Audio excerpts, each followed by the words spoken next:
নিহংস হত্যাকাণ্ডৰ বলি হোৱা চিকিৎসক ডক্টৰ মৌমিতাৰ দেৱনাথৰ ন্যায় বিচাৰি মাহমৰা খুমটাই বাগিচাৰ বকপৰা গাঁৱত ৰাইজৰ বন্তি প্ৰজ্বলন উদয়জ্যোতি যুৱ সংঘৰ। চলিত মাহৰ 9 আগষ্টত দেশ কঁপাই যোৱা মহিলা চিকিৎসক ডক্টৰ মৌমিতা দেৱনাথক অসৎ চৰিতাৰ্থ কামনাৰ বলি হোৱাৰ লগতে নিৰ্মমভাৱে হত্যা কৰা বৰ্বৰোচিত নিৰ্যাতনৰ ঘটনাক দুৰ্ঘোৰ প্ৰতিবাদ কৰি ন্যায় বিচাৰি সন্ধিয়া উদয়জ্যোতি যুৱ সংঘই এক বন্তি প্ৰজ্বলন কাৰ্যসূচী ৰূপায়ণ কৰে।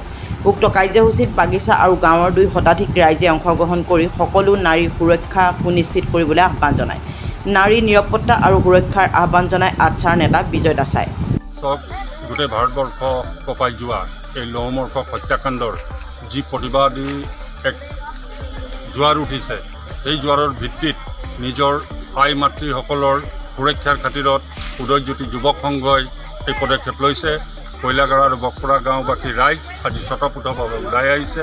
তেখেতসকলে এটাই দাবী জনাইছে, আজি চৰকাৰে কৈছে বেটি বাচাও বেটি পঢ়াও, কিন্তু এইসকল আই মাতৃয়ে নিজৰ ছোৱালীক কি ধৰণে আগলৈ পঢ়িবলৈ তেখেতসকলে সাহস কৰিব।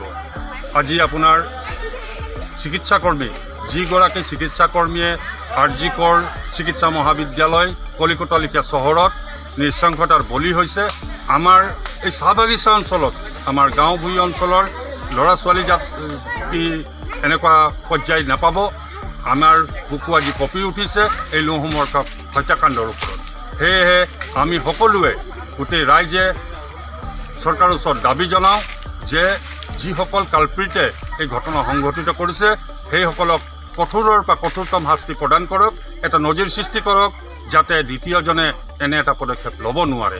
আৰু আমাৰ আই মাতৃসকলৰ মনত এটা সৎ সাহস আৰু এটা বলিষ্ঠ ভাৱ প্ৰকাশ পাওক, যাতে অনাগত দিনত নিজৰ ল'ৰা ছোৱালীক বাহিৰত পঢ়িবলৈ পঠাবলৈ সাহস কৰে।